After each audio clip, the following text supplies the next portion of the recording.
इस कार्यक्रम के प्रसारण पुण्यार्जक हैं श्री आरपी जैन, श्रीमती ममता जैन, श्री प्रशांत जैन, श्रीमती दिव्या जैन, पुत्र भरत जैन, श्रीमती सौम्या एवं पारस जैन। गुरुदेव ने एक बहुत अच्छी बात ये कही थी,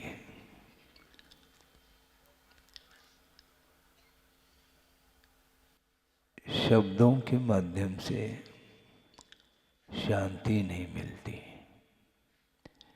लेकिन आप लोग शब्द सुनने के लिए लालायित हैं। उनका ये कहना था कि वस्तुतः शांत बैठ करके वस्तु तत्व का चिंतन करते हैं तो अपने आप मन केंद्रित हो जाता है। एक क्षण के लिए भी शब्द को यदि विराम देते हैं, अनुभव कर रहे होंगे, एकदम कोलाहल शांत रहता है, तो उसमें मन को शांति इसलिए मिलती है कि विश्राम में शांति है। जब व्यक्ति थक जाता है तो विश्राम लेता है? सुख की नींद आप लोग बोलते हैं। एक्सर्शन हो जाता है तो फिर कोई चीज़ अच्छी नहीं लगती, बस विश्राम ले लें। उसी प्रकार गुरुदेव का बार बार कहना है, यद्यपि ज्ञान के माध्यम से ही वस्तु तत्व का स्वरूप ज्ञात हो जाता है, यह अलग विषय है, किंतु कितने बार ज्ञात करना है उसी विषय को। मैं अकेला हूँ, यह शरीर भिन्न है, यह आत्म तत्व भिन्न है, आत्मा अमूर्त है, ये सारा एक बार बोध प्राप्त होने के बाद अब शब्द का आलम्बन लेना कोई अनिवार्य नहीं है।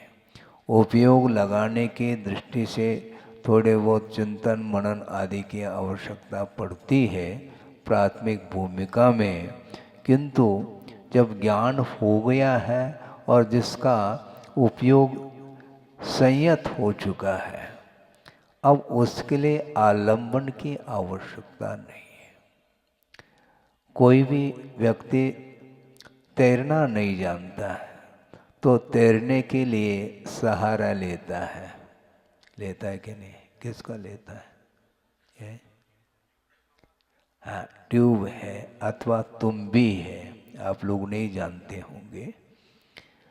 वह तुम्बी जब सूख जाती है फिर वह न पानी में वह स्वयं डूबती है न किसी को डुबोती है, तो उसका आलम्बन उसको कमर में बांधा जाता है, फिर बाद में वह पानी में नदी में प्रवेश कर जाता है, तो वह तैरने के लिए एकमात्र आलम्बन है।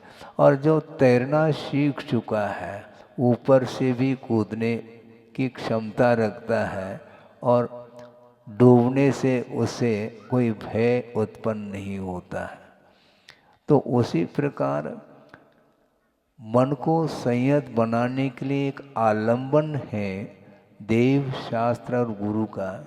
इसका आलंबन लेने के बावजूद भी बार बार यदि मन बाहर जाता है तो वो क्यों जाता है? क्योंकि आकर्षण बाहर का है, आत्मा के प्रति आकर्षण नहीं हो पा रहा। क्यों? इसलिए नहीं होता क्योंकि महाराज आत्मा तो दिखाई देती नहीं, उसको कैसे दिखाए? बल्कि केवली भगवान भी आत्म तत्व को हथेली में रख करके दिखा नहीं पाएंगे, क्योंकि वह दिखाने की वस्तु ही नहीं है। वह आत्म तत्व अमूर्त है, किसी भी इंद्रिय का वह विषय नहीं बन सकता। जैसे मान लो हवा है, ऑक्सीजन, ये चक्षु इंद्रिय का विषय तो नहीं बनता है और रसनेन्द्रिय का विषय भी नहीं बनता है, घ्राणेन्द्रिय का भी विषय नहीं बनता है, किंतु कर्णेन्द्रिय का भी विषय नहीं बन रहा है। स्पर्शनेन्द्रिय के माध्यम से ही हवा महसूस कर सकते हैं, किंतु आत्म तत्व पांचों इंद्रिय के वे विषय नहीं बन सकता। सोचो, विचार करो और आत्म तत्व तक अपने आप को पहुंचाना है। बहुत कठिन महाराज, ये विषय भी जटिल जैसा लग रहा है। सुनो, क्योंकि जब मनोरंजन की बात आती है तो बहुत जल्दी मन लगता है। इसका अर्थ मनोरंजन में मन लग रहा है, न कि सिद्धांत में। बहुत कठिन काम है। हाँ, अच्छा लगता है, लेकिन भी है, एकांत से नहीं है। हाँ, ये तो पक्की बात है। किसी का मन लगता है, किसी का नहीं लगता। कई लोग कहते महाराज बहुत जटिल विषय दिया, लेकिन उदाहरण के माध्यम से समझ में आ रहा है, ऐसा वो बोलते हैं। ठीक है, कोई बाधा नहीं। सिद्धांत को समझने के लिए ज्ञान की आवश्यकता तो पड़ती है, लेकिन वस्तुतः भेद विज्ञान होने के उपरांत अब उसके लिए कोई विशेष आयाम की आवश्यकता नहीं पड़ती। स्वरूप का परिज्ञान एक बार हो जाता है, फिर वह अन्यत्र उसका उपयोग नहीं जाता, नहीं जाना चाहिए। किंतु वस्तुतः गुरुदेव ने मन को किसकी उपमा दी है मालूम है? मन को उन्होंने श्वान की उपमा दी है। श्वान समझते हैं, कुत्ता। हाँ, और उन्होंने 4 पंक्ति दी है। आचार्य ज्ञान सागर महाराज जी के उपस्थिति में उन्होंने रचना की है, 99 शतक की। उसमें यह पंक्ति, क्या हो गया समझ में मुझको न आता। बहुत सरल हिंदी है। क्या हो गया समझ में मुझको न आता, क्यों बार बार मन बाहर दौड़ जाता। स्वाध्याय ध्यान करके मन रोध पाता, पेश्वान सा मन सदा मल शोध लाता। सोचो, विचार करो। श्रवण के लिए भी कठिनाई जा रही है मन को केंद्रित करने के लिए, क्योंकि उसका मन इंद्रिय के विषयों से आकर्षित है, इसलिए वह मन बार बार बाहर जाता है। मन संतुष्ट कब होता मुझे बताओ? मन यदि संतुष्ट होता है तो इंद्रियों की विषयों के माध्यम से संतुष्ट होता है।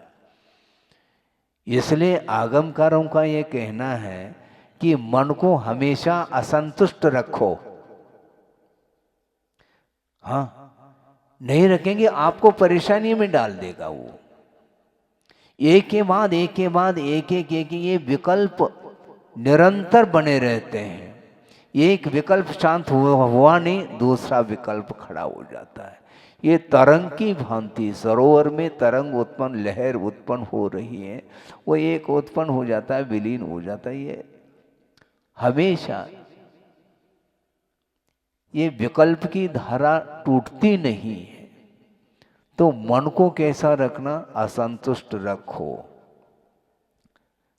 कैसे रखे महाराज? एक व्यक्ति आए, वो छात्र था। उसने कहा कि महाराज हम बहुत परेशान हैं। किससे? अपने आप से।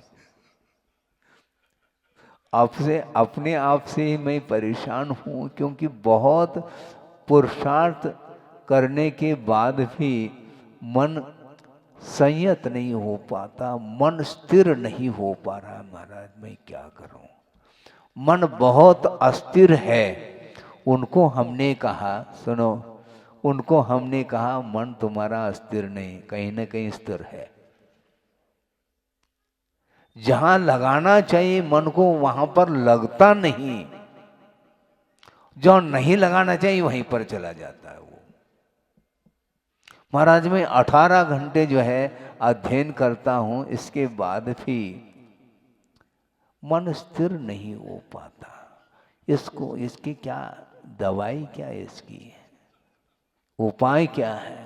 तो हमने उनको ये कहा कि भैया मन को केंद्रित करना है तो सर्वप्रथम इंद्रियों को नियंत्रण में रखो। महाराज आप क्या कहना चाह रहे हैं? मन में इच्छा हो गई, मान लो किसी वस्तु को देखने की इच्छा हो गई, ठीक है, क्योंकि पहले इच्छा उत्पन्न होती है, फिर बाद में व्यापार होता है। इंद्रियों के माध्यम से प्रवृत्ति जो होती है, वह मन में इच्छा न हो तो प्रवृत्ति संभव नहीं है। ये प्रवृत्ति बताती है कि आपका मन जो है ना बाहर जा रहा है। मन में इच्छा हो किसी वस्तु को, रूप को देखने की, तो मन को समझा दो, तुम्हें देखना है तुम चले जाओ अकेले, मैं आंख नहीं खोल सकता। अब मन को संतुष्टि मिलेगी? रूप का अवलोकन मन के द्वारा नहीं होता, आंखों के द्वारा ही होता है ना। तो संकेत मन ने दे दिया कि तुम रूप को देख लो, लेकिन हमारा संकल्प है हमें नहीं देखना। वो मन परेशान होता होता अंत तो गत्वा उसको हारना पड़ेगा। हाँ, मन जीतना चाहता है किंतु उसको हरा दो, नहीं तो आपको हरा देगा, वो आपको हरा देगा, निश्चित बात है। इसलिए जो साधक होता है वह इतना कठोर उसका हृदय होता है। अहिंसा के क्षेत्र में तो कोमल हृदय है उसका, किंतु साधना के क्षेत्र में इतना कठोर हो जाता है कि उसका हृदय वज्रमय हो जाता है। मुझे कोई आवश्यकता नहीं, क्योंकि मैं स्वतंत्र हूं, मैं जो करूंगा वो होगा, मन के अनुरूप नहीं चल रहा। अभी तक संसारी प्राणी मन के अनुरूप चल रहा है, गुलाम बन चुका है मन का। उसके अनुरूप मत करो। और लौकिक क्षेत्र में भी उक्ति मिलती है, क्या आप क्या बोलते हैं? नहीं, वो नहीं, सुननी सबकी, करनी मन की, ये ठीक नहीं। इसी प्रकार मराठी में भी कहावत है, ऐकावे जनाचे, करावे मनाचे। लोगों की बात मात्र सुन लेनी चाहिए और मन के अनुरूप कर लेनी चाहिए, ये कहावत है। और इसको थोड़ा सा हमने सुधार और कर दिया है, क्योंकि मन के अनुरूप करने से कभी भी आत्मिक सुख उपलब्ध नहीं हो सकता। शारीरिक और मानसिक सुख को उपलब्ध करने के लिए संसारी प्राणी अन्यान्य वस्तुओं का सहारा लेता है, किंतु मानसिक और शारीरिक सुख से जो ऊपर उठना चाहता है और आत्मिक सुख का संवेदन करना चाहता है, तो उसके लिए मन के अनुरूप नहीं करना। तो क्या करना महाराज? हमने थोड़ा सुधार किया है। अब करेंगे क्या? ऐकावे मनाचे, मन की बात को सुन लो, किंतु करावे जिनाचे। जिनेंद्र भगवान ने जो कहा है वो करो, मन के अनुरूप नहीं करो। ये बहुत कठिन होता है। हमेशा संसारी प्राणी सहारा भगवान का लेता है और मन के अनुरूप करता है, तभी वह उसका विकास नहीं हो पाया। जिनेंद्र भगवान ने जो कहा है उसके अनुरूप करो ना। एक क्षण के लिए करना, पसीना आ जाएगा तुम्हें, क्योंकि मोह को जीतना खेल नहीं है। हमेशा वह शब्दों का भी एक आकर्षण रहता है। ये पांचों इंद्रियां हैं, ये इनके माध्यम से विषयों का ग्रहण होता है और इनके ऊपर नियंत्रण किए बिना मन को नियंत्रित किया नहीं जा सकता। तो महाराज आप क्या कहना चाह रहे हैं? आंख मेज करके बैठ जाएं क्या? हाँ बैठो। तो महाराज आंख मेज करके बैठ जाते हैं, तब भी वही दृश्य सामने आता है पुराना। अब क्या करें?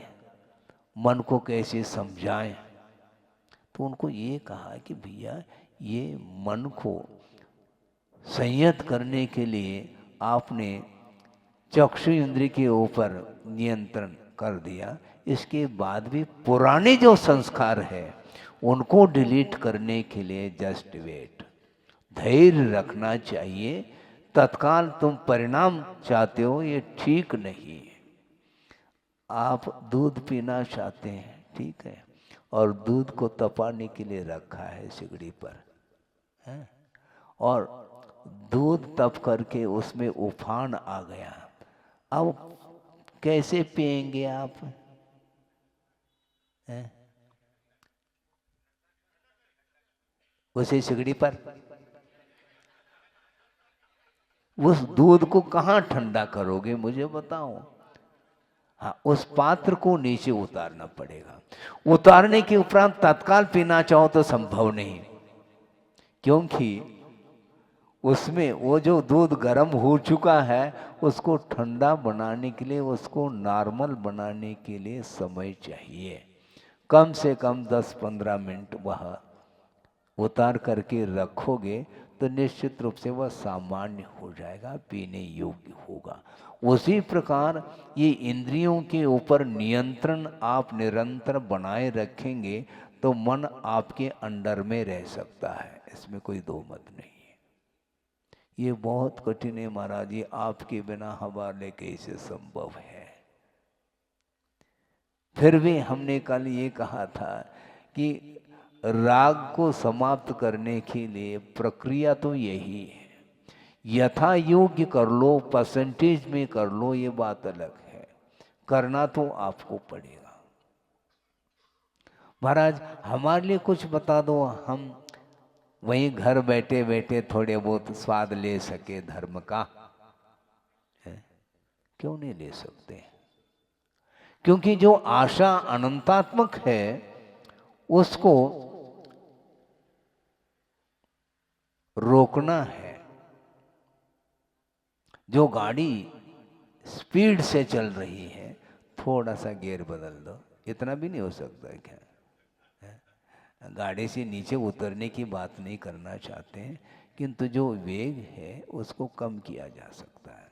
उसी प्रकार जो अनंतानुमदीय, अप्रत्याख्यानावर्णी, प्रत्याख्यानावर्णी आदि जो कषाय हैं ये अपने अपनी भूमिका के अनुरूप उदय को प्राप्त होते हैं, उसमें नियंत्रण होना चाहिए। सम्यक दर्शन उत्पन्न होने के बाद भी उसका आकर्षण छूटता नहीं असंयम की भूमिका में।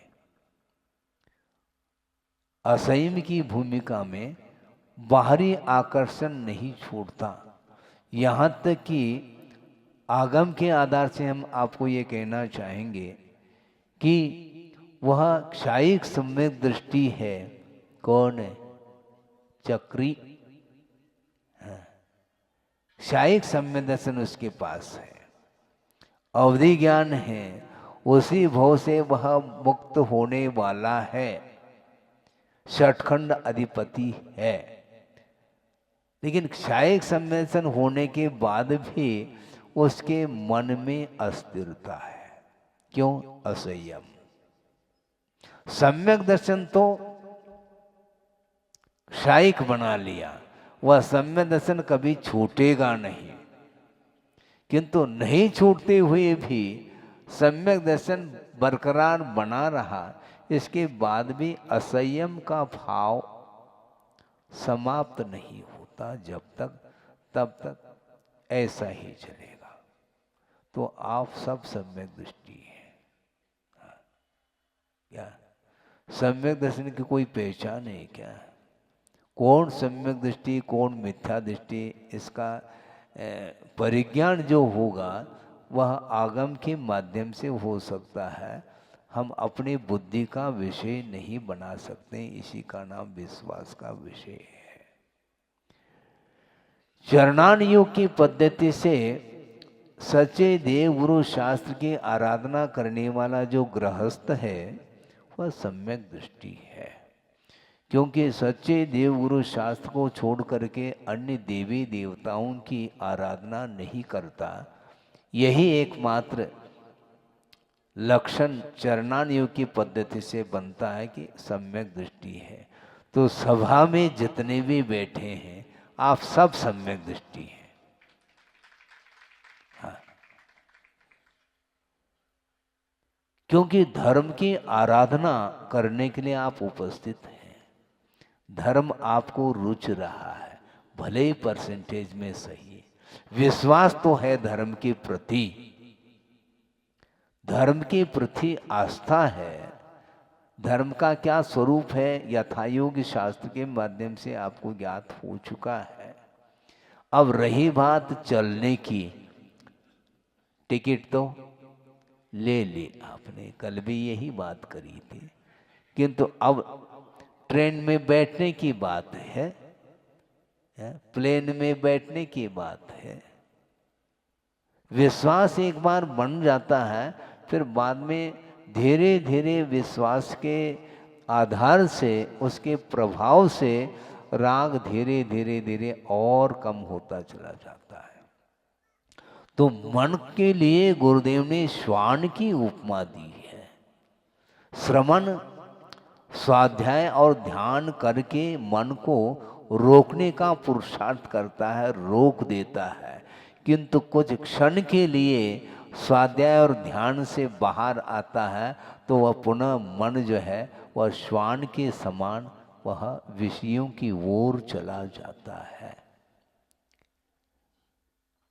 पालतू कुत्ता है मान लो, उसके गले में पटा बंधा हुआ है, जंजीर हाथ में है, और हो सकता है उसका पुण्य का उदय है, नसीब है, उसके लिए अच्छे माल है, गाड़ी घोड़ा नहीं, खाने पीने की बात, श्वान की बात कर रहा हूँ, गाड़ी घोड़ा की नहीं, क्योंकि कुत्ते के गले में पट्टा है ना, और उसको मिठाई भी मिल रही है मान लो खाने के लिए, इतना उसका पुण्य का उदय है। लेकिन ज्यों ही उस गले का पट्टा जब उतर जाता है तो पुनः वह उसी नाली के पास जाकर के सूखता रहता है। क्यों? ये आदत है, स्वभाव है, ये प्रकृति है। उसी प्रकार कितने भी आगम की बात को सुनाओ, सब करो, इसके बाद भी विषय रुचता है उसके लिए। हाँ, अब समझ में बात आ गई। आगम की बात कहने के उपरांत ही भी जब जिनवानी स्तुति बोली जाती है, उसके बाद इस परिसर से बाहर गए, फिर मन की दशा देख लो क्या स्थिति बनती। अन्यथा न ले, किंतु ये यथार्थ सत्य है। फिर करें क्या महाराज, घबराओ नहीं। हाँ, दुकान जाएंगे क्योंकि खोला आपने, हमारी कोई आज्ञा तो है ही नहीं दुकान खोलने की, खोला है, कोई बाधा नहीं, क्योंकि आपका परिवार है, सब है, जीवन यापन करने के लिए वित्त की आवश्यकता होती है। किंतु वित्त कितना आवश्यक है, जितना आवश्यक है उतना अनावश्यक नहीं है, क्योंकि वित्त के उपार्जन में पाप होता है, और पाप को धोने के लिए पुण्य की फिर आवश्यकता पड़ती है। इसलिए उतना ही संचय करो जिसके माध्यम से हम पाप को जल्दी से धो सके। हाँ, इसलिए ये और की जो भूख है वह कभी मिटती नहीं। हाँ, यहां तक गुरुदेव ने ये कहा था कि मान लो आप भोजन के लिए बैठे हैं तो उस समय भी आपका मन स्थिर नहीं है। कहाँ जा रहा है? दुकान नहीं, हम दूसरी बात कहना चाह रहे हैं। जो परोस दिया है वो सोचता है कि इतना परोसा है, और है क्या, खत्म हो गया, और है क्या नहीं, मतलब ये वर्तमान में जीना नहीं चाहता, भविष्य की चिंता इसकी बनी हुई है। इसलिए मुख में मान लो मिठाई है किंतु स्वाद उसका ले नहीं पा रहा है, क्योंकि और की ओर दृष्टि गई है। तो वर्तमान का स्वाद समाप्त हो गया। तो उसी प्रकार गुरुदेव का ये कहना है, मन की चाल है, मन का ये स्वभाव है, ये प्रकृति है। जब तक हवा है तब तक पेड़ के पत्ते हिल रहे हैं, हवा बंद, उसी प्रकार बिजली गोल हो गई, प्रवचन समाप्त हो गया, बस यथावत। फिर ये होता है, ये होगा। इसके बाद भी बार बार पुरुषार्थ करने से धार्मिक संस्कार आते हैं, और जो वैश्विक संस्कार है संसार संबंधी, वो धीरे धीरे डिलीट होते हैं। इसलिए चक्रवर्ती होने के उपरांत भी, क्षायिक सम्यक दर्शन होने के बाद भी वह वीतरागता का संवेदन नहीं कर सकता। विश्वास है मोक्ष मार्ग के प्रति, किंतु संवेदन किसका करता है? राग का करता है, क्योंकि राग का अभाव हुआ नहीं। पूर्णतः राग का अभाव कब होता है महाराज? गृहस्थ अवस्था में संभव नहीं। तो हम क्या करें महाराज? आपको कुछ नहीं करना है, आप श्रमण बन सको तो अच्छी बात है, नहीं बन सको, जो बने हैं उनकी उपासना करो। हाँ, श्रद्धान और मजबूत होता चला जाएगा। संसार के असारता के बारे में अपने आप धीरे धीरे बोध होता चला जाएगा, क्योंकि जो महापुरुष होते हैं, 63 शलाका पुरुष आदि होते हैं, जिनके पास 3 लोक की संपदा है, इसके उपरांत भी उस वैभव के प्रति उस बीच में रहते हुए भी एक दिन ऐसा समय आ जाता है कि वह उसको छोड़ करके चले जाते हैं। जब तक है तब तक उसका उपभोग किया है, किंतु आसक्ति के साथ नहीं करने के फलस्वरूप उन्हें वैराग्य हो ही जाता है, क्योंकि कोई भी पदार्थ शाश्वत नहीं है, नश्वर है, अविनश्वर नहीं। यदि कोई अविनश्वर पदार्थ है तो वह शुद्ध परमात्म तत्व ही एकमात्र अविनाशी है।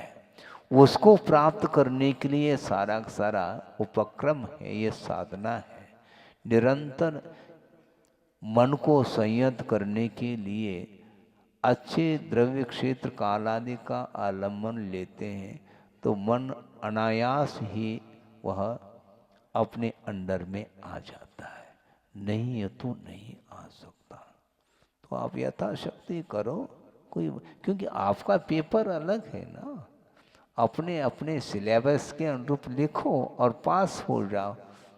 श्रवण और गृहस्थ, इन दोनों में यही अंतर है।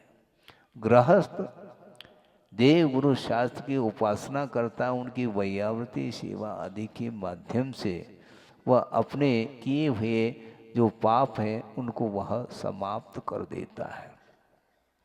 उसके पास भी दायित्व है, परिवार लगा हुआ है, इसलिए वहाँ पर बैठ करके बहुत कुछ कर सकता है। बहुत कुछ कर सकता है, इसका अर्थ क्या है महाराज? स्पष्ट तो कर लो कम से कम आप। यहाँ तक कहा आचार्यों ने कि गृहस्थ अवस्था में यदि सम्यक दृष्टि है और यदि केवली श्रुत केवली का यदि सन्निधान मिला है, वह षोडश कारण भावना के माध्यम से तीर्थंकर प्रकृति का बंध का अधिकारी भी है। इससे बढ़कर के और कौन सा? तीर्थंकर बनना चाहो, हाँ, घर में बैठे बैठे, हाँ बिल्कुल ठीक है, इसमें क्या दिक्कत है? श्रेणी का उदाहरण है, हाँ? तीर्थंकर प्रकृति का बंद किया है उसने, और भविष्य में महापद्म नाम के तीर्थंकर वो होंगे। लेकिन अभी वर्तमान में कहाँ पर हैं वो? नीचे हैं, क्योंकि अच्छा कृत्य नहीं किया, उसका फल उन्हें भोगना है। लेकिन वो मोक्ष मार्ग के नेता बनने जा रहे हैं। सोचो, मतलब गृहस्थ अवस्था में असंयम की भूमिका में सम्यक दर्शन पर हो जाए और तीर्थंकर अथवा केवली श्रुत केवली का यदि सन्निधान मिल जाता है, पादमूल मिल जाता है, वह इतनी विशुद्धि उसकी बढ़ जाएगी, भले ही वह संयम अंगीकार करे अथवा न करे यह अलग विषय है, वह क्षायिक सम्यत को भी प्राप्त कर सकता है और साथ साथ तीर्थंकर प्रकृति का बंध भी कर सकता है और विश्व कल्याण करने की क्षमता उसके अंदर आ जाती है। इस प्रकार एक ने, दो ने, 24 तीर्थंकर हुए हैं और आगे भी होते रहेंगे और विदेह क्षेत्र में विद्यमान 20 तीर्थंकर हैं। उनका कितना पुण्य होगा महाराज, हम क्या करें, कितना उनका तीव्र पुण्य का उदय है। भैया उदय बाद में आता है, पहले बंद तो कर लो, पहले बीज तो बोओ, बाद में फसल काटने की बात करो। करने के तौर पर यह संसारी प्राणी कुछ नहीं करना चाहता, पुरुषार्थ से वह बचता है। आचार्य कहते हैं तुम स्वयं पुरुषार्थ करोगे, जितने परसेंटेज में करोगे उतना तुम्हें मिलने वाला है, आपके हाथ में है। और आज हमारे हाथ में क्या, आपके हाथ में, ऐसा नहीं, सब अपने अपने हाथ में है। हम उपदेश दे सकते हैं, दिशा बोध संभव है दूसरे के द्वारा, किंतु पुरुषार्थ स्वयं को करना है, बिना पुरुषार्थ संभव नहीं। कैसे करें महाराज, कैसे करें? क्या दुकान अपनी नहीं खोली क्या? अपने आप दुकान खुल गई क्या है? किया है। तो धार्मिक क्षेत्र में ऐसा क्यों रट लगाते हैं, जैसे जो जो देखी है, ऐसा क्यों? धार्मिक क्षेत्र में पुरुषार्थ नहीं, सब समय पर होगा, ठीक, अच्छी बात है, समय पर होगा, तो फिर जा क्यों रहे आप दुकान को क्यों खोल रहे? अपने आप जैसे भोग भूमि में कल्प वृक्ष के सामने इच्छा हो गई, उसकी पूर्ति हो गई, उसी प्रकार यहाँ पर बैठे बैठे सब मिल जाए, संभव नहीं। आप भगवान के सामने हाथ जोड़ करके भी बैठे रहो, तब भी भगवान दे नहीं सकते। महाराज भगवान नहीं देंगे क्या? देते तो हैं महाराज भगवान, अच्छी बात, देते हैं तो फिर काहे को फिर दुकान खोलो, सब कुछ दे देंगे, आपको बांट देंगे। चक्रवर्ती की विच्छक दान दे देता है, उसी प्रकार भगवान देने लग जाए, देते नहीं। भगवान की उपासना से पुण्य संचित होता है, उसके उदय में ये वैभव प्राप्त होता है। इसलिए, और दूसरी बात ये है कि इस प्रकार वैभव को प्राप्त करने के उद्देश्य को लेकर के यदि भगवान की आराधना करते हो तो पुण्य अर्जित तो होगा, किंतु क्वालिटी नहीं, क्वालिटी में अंतर आएगा। और निरपेक्ष भाव के साथ यदि मान लो आराधना कर रहा है तो नहीं चाहते हुए भी वह वस्तु उसको मिलेगी।